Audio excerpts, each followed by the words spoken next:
자바 스윙을 이용해서 한 바이트를 클라이언트에서 서버로 보내고 서버에서 그 내용을 수신해서 출력해주는 프로그램을 작성을 해보고자 합니다. 자바 스윙을 이용해서 화면을 구성하는 부분과 그 구성되어진 화면상에서 이벤트가 발생되었을 때 네트워크 프로그래밍을 통해서 어떻게 정보를 주고받는가에 대한 얘기를 다뤄보면 되는 것이겠죠. 내가 잘 못한다 라고 한다면 어느 부분을 잘 못하는지 좀 분명하게 식별하고 그 부분들을 좀 더 중점적으로 채워갈 수 있는 시간을 꼭 마련하기 바랍니다. 먼저 클라이언트 측 프로그램부터 작성을 해봅시다.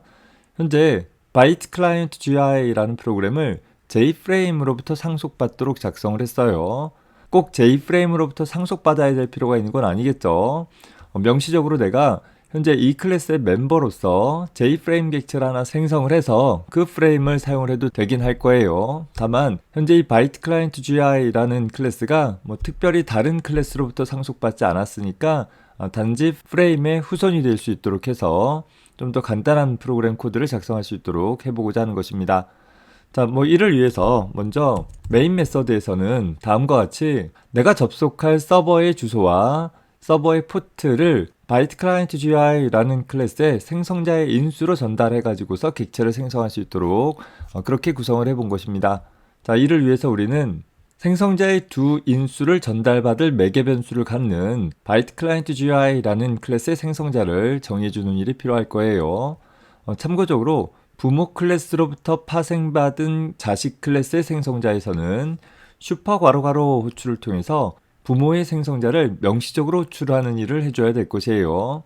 물론 JFrame이라는 클래스에 가보면 인자 없는 생성자가 제공되어지기 때문에 굳이 부모의 생성자를 명시적으로 호출하지 않아도 되지만 현재 JFrame 클래스에 가보면 하나의 문자를 인자로 받아가지고서 제목 표시줄을 설정을 해줄 수 있는 그런 생성자가 제공되고 있으니까 우리는 슈퍼 괄호 호출을 통해서 그 생성자를 호출해서 제목 표시줄에 있는 문자를 설정할 수 있도록 해볼 것이에요.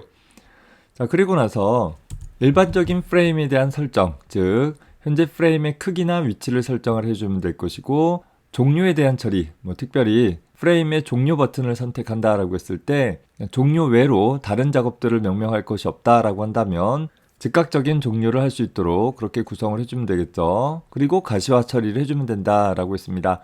자, 화면 구성을 위해서는 프레임 객체에 대해서 가시화하기 전에 먼저 화면 구성하는 것이 일반적인 선택이에요.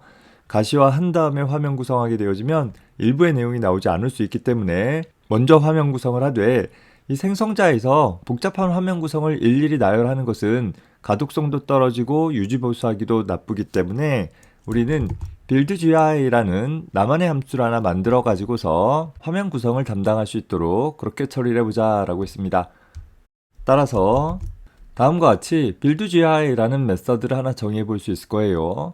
항상 프로그램을 작성하다 보면 발생되어지는 오류들을 그냥 방치하는 형태로 프로그램 코드를 작성하는 경우들이 있는데, 그러면 오류가 오류들의 꼬리를 물고 늘어져서 나중에는 그 오류들을 정정하기가 좀 곤란한 경우들이 발생할 수 있어요.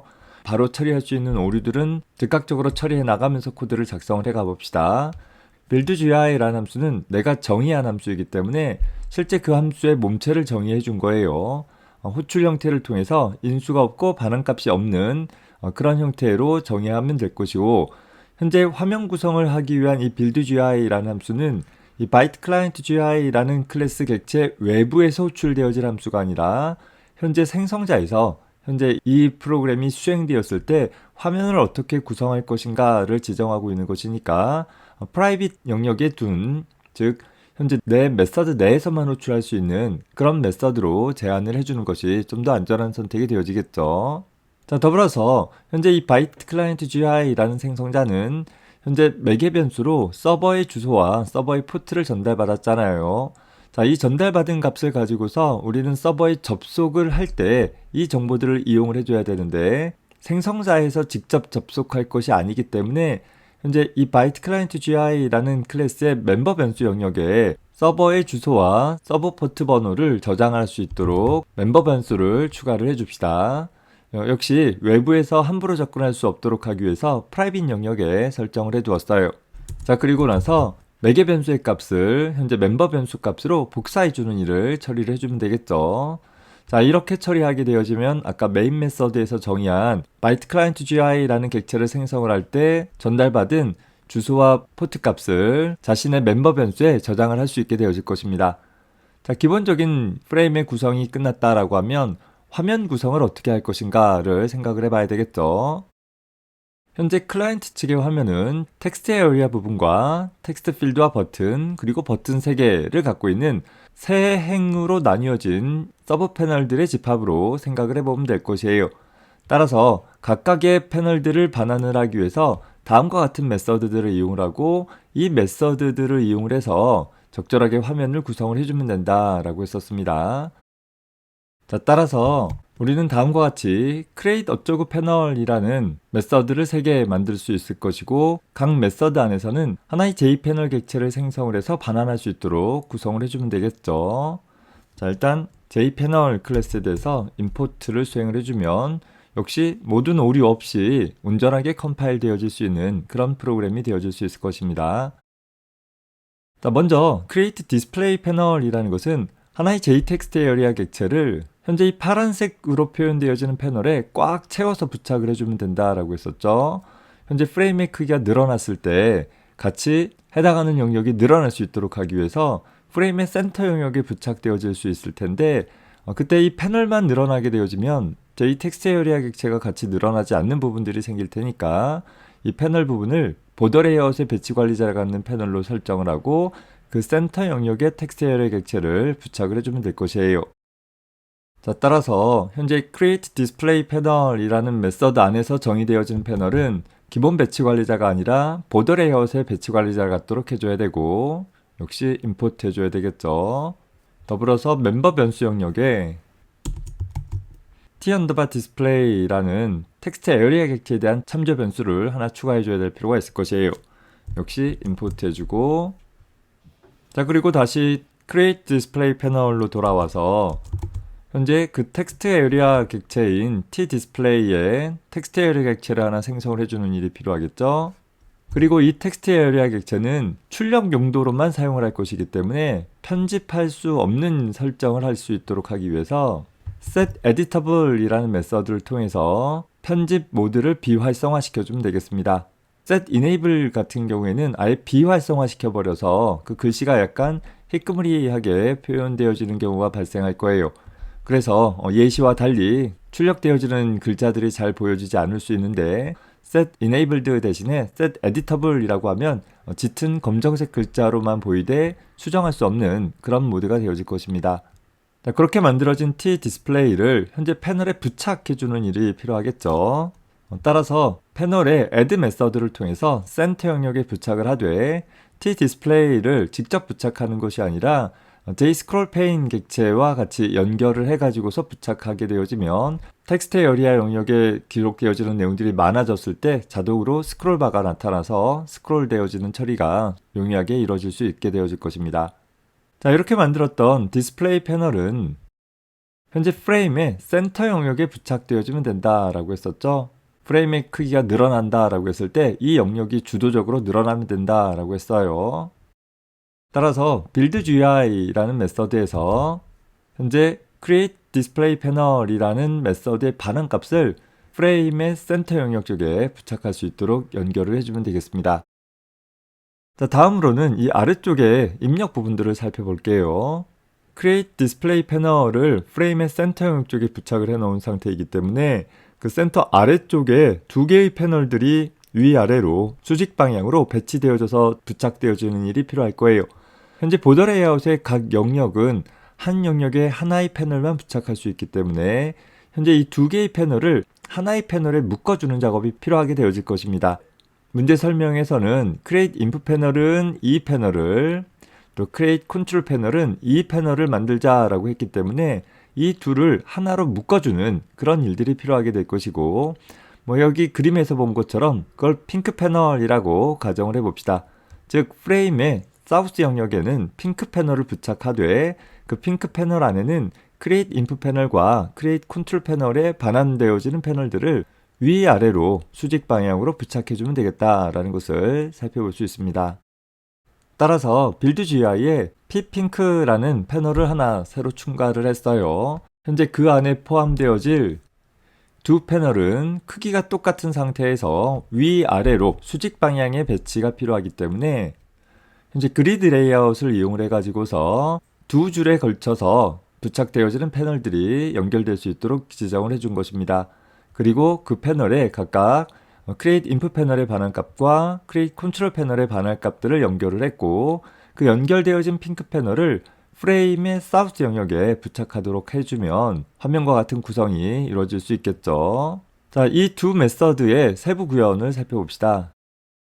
Create Input 패널은 텍스트 필드와 보내기 버튼으로 구성되어 있어요. 역시 프레임의 크기가 늘어난다 라고 했을 때 버튼이 커질 필요는 없기 때문에 텍스트 필드를 보더 레이아웃의 센터 영역에, 그리고 보내기라는 버튼은 이스트 영역에 부착을 해주면 될 것이에요.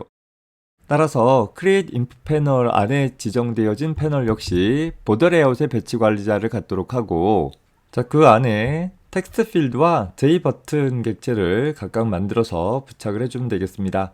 각 클래스도 한 번에 임포트를 해버립시다. 현재 텍스트 필드와 버튼 역시 생성뿐만 아니라 이벤트 처리하는 메서드에서 접근할 필요가 있으니까 현재 byte client GUI라는 클래스에 멤버 필드 영역에 각 클래스에 대한 참조 변수들을 추가를 해봅시다. 다시 돌아가서 보면 텍스트 필드는 센터, 버튼은 이스트 영역에 부착되었죠. 더불어서 두 컴포넌트 모두 다 현재는 접속이 이루어지기 전까지는 이벤트를 발생시킬 필요가 없기 때문에 set enabled라는 메서드를 통해서 비활성화 시켜서 어떤 내용을 입력하거나 버튼이 눌려지는 일들이 일어나지 않도록 막아주는 일을 처리를 했습니다.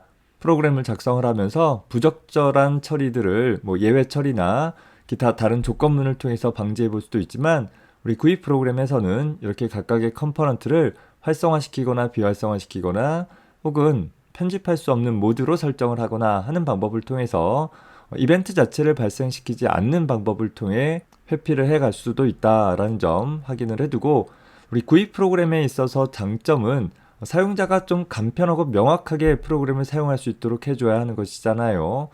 별것 아니다 하더라도 이런 처리를 통해서 좀 더 명확한 동작들이 일어날 수 있도록 지정을 해봅시다. 자, 마지막으로 Create Control 패널의 구성을 살펴봅시다. 3개의 버튼을 해당하는 영역을 딱 3등분 해가지고서 배치하고 있죠. 따라서 Create Control 패널이라는 메서드는 그리드 레이아웃, 한 줄에 3개씩 배치되어질 수 있는 그리드 레이아웃으로 설정을 해주면 되겠어요. 그리고 나서 접속하기라는 버튼과 접속 끊기라는 버튼, 그리고 종료하기라는 버튼, 3개의 버튼을 만들어주고 3개의 버튼을 모두 다 패널에 부착을 해준 후에 연결 끊기라는 버튼은 비활성화시켜서 연결이 된 다음에 사용할 수 있도록 해주면 되겠습니다.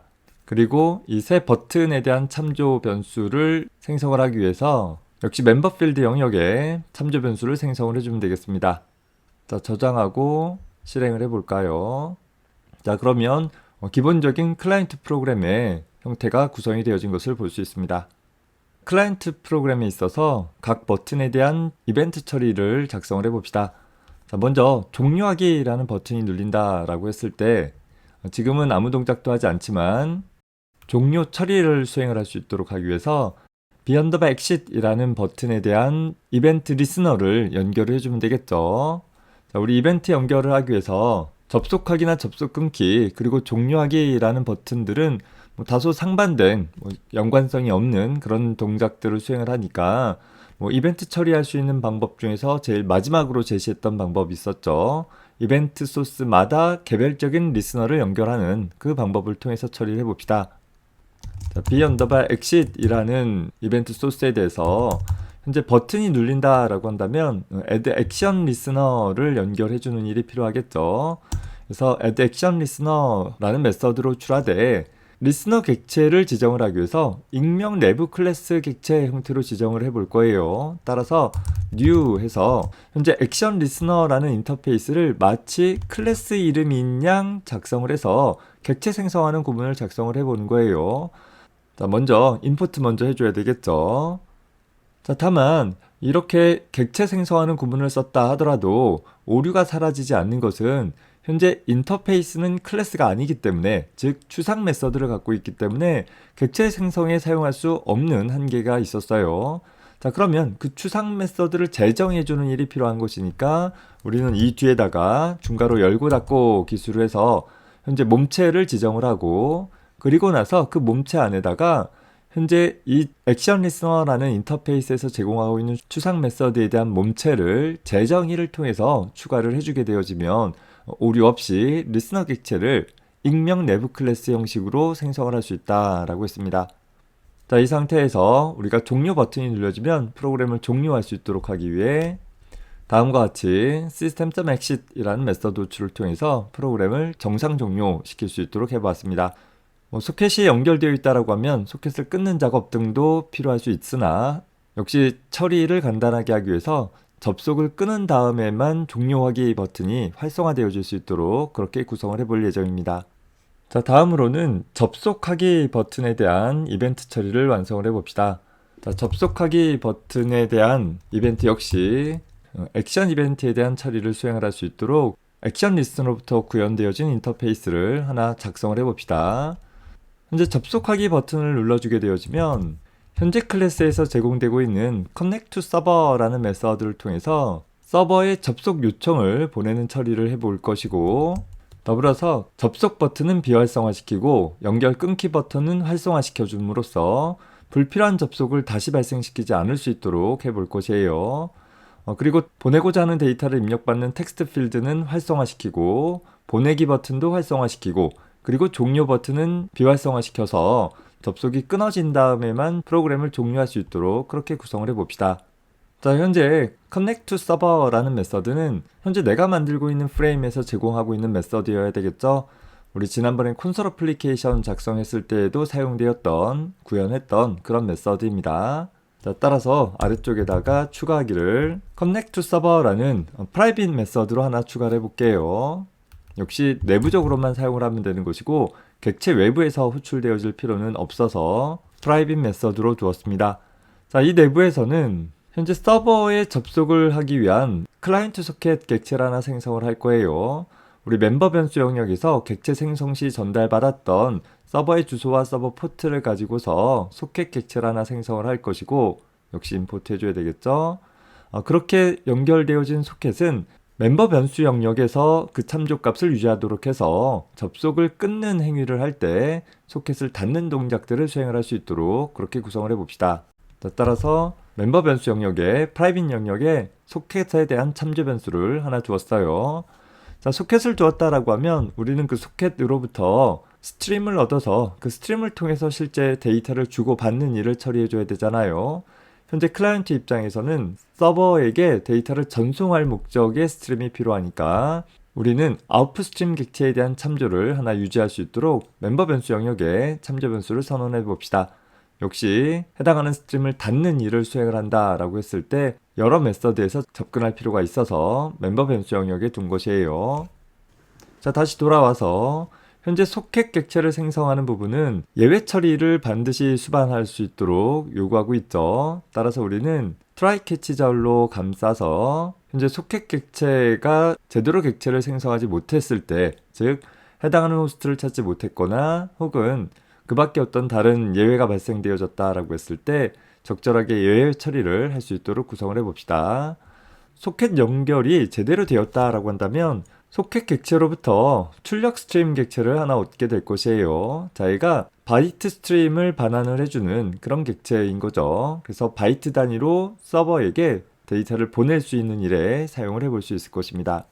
서버에 연결한다라는 일을 처리하기 위해서는 이렇게 작업을 해주면 되겠죠. 좀 더 안전한 프로그램을 위해서 예외 처리 부분에서는 print stack trace라는 메서드를 통해 그저 예외가 발생돼서 어떻게 전달되었는지를 출력하는 것보다는 다음과 같이 오류 메시지를 표준 오류 출력에 출력을 하고 마치도록 그렇게 구성을 해봤습니다. 자, 접속에 대한 처리가 끝났으니까 접속 끊기에 대한 처리를 해봅시다. 자, 접속 끊기 버튼이 눌려지게 되면 역시 액션 이벤트를 통해서 접속을 끊어라 라는 현재 프레임에서 제공하고 있는 disconnect라는 메서드로 호출하고, 접속하기 버튼은 다시 활성화시키고 접속 끊기 버튼은 비활성화시켜 주면 되겠죠. 그리고 텍스트 필드와 버튼은 다시 비활성화 시켜주고 종료 버튼을 활성화시켜주는 형태로 바꿔주었습니다. 자, 접속하기와 마찬가지로 disconnect라는 메서드를 정의를 해봅시다. 현재 disconnect에서는 접속을 종료하기 위해서 접속할 때 만들었던 두 스트림을 닫아주는 처리를 수행을 해주면 되겠죠. 일반적으로 나중에 만들어진 스트림을 먼저 닫는다 라는 형태로 접근을 해주면 무난하게 처리가 되어질 것입니다. 따라서 out 객체와 소켓 객체에 대해서 각각 close 메서드로 호출해주되 역시 예외 처리를 필요로 하기 때문에 try 캐치절로 감싸주고 캐치절에서 적절한 오류 메시지를 출력할 수 있도록 구성을 해서 프로그램을 종료할 수 있도록 해봤습니다. 자, 저장하고 이제까지 만들어진 프로그램을 한번 실행을 해봅시다. 나는 실행 예에서 바이트 서버 GUI를 이용을 했는데 여러분들은 아직 서버 쪽이 완성되어 있지 않았다라고 하면 콘솔 어플리케이션으로의 서버를 그대로 이용을 해봐도 좋겠어요. 접속하기 눌러서 클라이언트에 연결을 해볼 수 있고 다시 접속 끊기 눌러서 연결을 종료하는 일을 해볼 수 있습니다.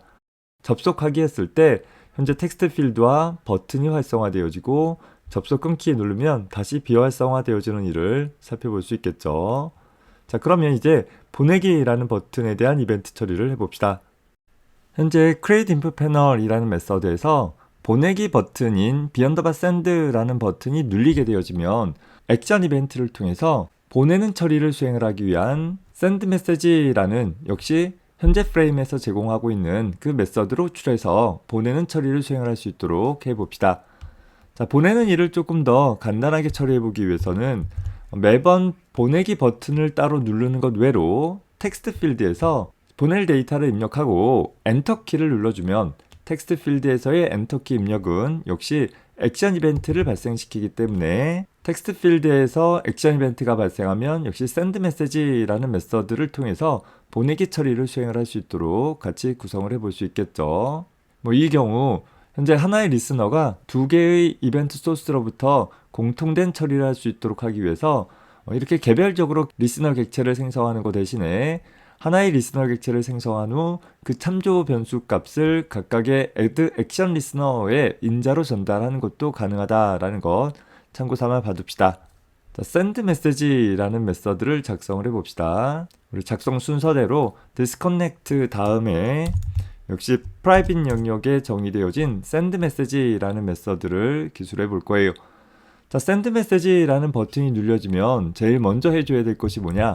보낼 데이터를 얻어와야 되는 거죠. 우리 지난번에 콘솔 어플리케이션에서 작성했을 때는 이 send message를 호출할 때 보낼 데이터를 인자로 전달받아서 처리하도록 했는데 현재 우리 GUI 환경에서는 버튼이 눌린 경우나 텍스트 필드에서 엔터키가 눌린 경우 이 두 가지 경우들이 있고 그 부분에 대한 처리를 외부에서 받아서 인자로 전달할 수도 있지만 우리가 send message가 호출되었을 때 그 안에서 현재 텍스트 필드로부터 입력되어지는 값을 문자열로 하나 얻어오는 일을 해볼 거예요. 자, 그렇게 얻어온 문자열이 혹시 없다라고 한다라고 하면 즉 아무것도 입력하지 않은 상태에서 엔터 키를 쳤다라고 하면 보낼 데이터가 없는 상황으로 간주해서 아무 동작도 하지 않고 현재 메서드를 끝낼 수 있도록 그렇게 처리를 해본 것입니다. 자, 이것이 아니다라고 한다라고 하면 내가 보낼 데이터가 있는 상황이 되겠죠. 그 보낼 데이터는 현재 상황에서는 하나의 정수 데이터, 엄밀히 따지면 정수의 제일 마지막 바이트, 제일 하위 바이트 한 바이트를 보내는 것에 불과하겠지만 현재 텍스트 필드로부터 얻은 하나의 문자열을 정수로 변환해주는 일이 필요하게 될 것이에요. 따라서 현재 보낼 데이터는 msg라는 정수형 변수에다 두되 그 정수형 변수에 현재 메시지라는 문자열로부터 얻어낸 내용을 정수로 변환하는 일을 수행하도록 했어요. 자, 이때 하나 주의할 것은 이 parseInt라는 메서드는 현재 number format exception이라는 예외를 전달해 줄 수 있는데 내가 현재 변환하고자 하는 문자열에 숫자 문자로만 구성되어 있지 않다라고 한다라고 하면 해당 예외가 발생해서 변환할 수 없다라는 것을 나타낼 수 있도록 처리를 하고 있는 것입니다. 따라서 number format exception이 발생됐을 때의 예외 처리를 해주는 일이 필요하겠죠. 현재 코드에서는 입력 필드의 값을 지우고 숫자만 입력할 수 있다라는 것을 콘솔 창에 출력할 수 있도록 구성을 해봤습니다. 자, 다만 현재 parseInt라는 메서드를 통해서 제대로 변환이 되어졌다라고 한다면 그 변환되어지는 내용은 이제 서버로 전송할 수 있어야 될 것이에요. 따라서 소켓으로부터 얻은 출력 스트림 객체 out에다가 write라는 메서드를 통해서 기본적으로 전달한 한 바이트의 값을 갖고 있는 메시지라는 변수를 전달할 수 있도록 구성을 해본 것입니다. 이 역시 try catch로 예외 처리를 해주는 일이 필요하겠죠. 자, 예외가 발생되어지면 전송 오류 메시지를 콘솔에 출력하고 프로그램을 끝나도록 했어요. 사실 꼭 프로그램을 끝내야 되는 필요는 없을 수도 있을 것입니다. 상황에 맞춰서 처리를 해보세요. 자, 그리고 전송이 끝났다라고 하면 현재 전송되어지는 내용을 t_display라는 텍스트 에리아 영역에 출력할 수 있도록 하고 텍스트 필드 부분은 새로운 입력 값을 위해서 빈 문자열로, 즉 그 내용을 지워주는 그런 처리를 수행을 해주면 send message라는 메서드의 처리가 잘 구성이 되어질 수 있을 것입니다. 자, 저장하고 실행을 해봅시다. 자, 마찬가지로 서버를 이미 구현했다라고 가정하고 테스트를 해볼게요. 접속하기 버튼 눌러주고 보낼 데이터 입력하고 나서 보내기 처리하면 서버가 잘 받는 거 볼 수 있죠. 또 한번 보냅시다. 보내고 보내기 눌러주면 되겠어요. 현재 256이라는 값을 전달하게 되어지면 현재 0의 값이 전달되어지는 것이 하위 한 바이트만 전달되어지기 때문에 현재 입력되어지는 정수를 256으로 나눈 나머지 값이 전달되어지는 그런 효과가 일어나게 될 것이에요. 자, 접속 끊기 누르면 연결이 종료되어지고 종료하기 누르면 프로그램이 잘 끝나는 것을 볼 수 있습니다.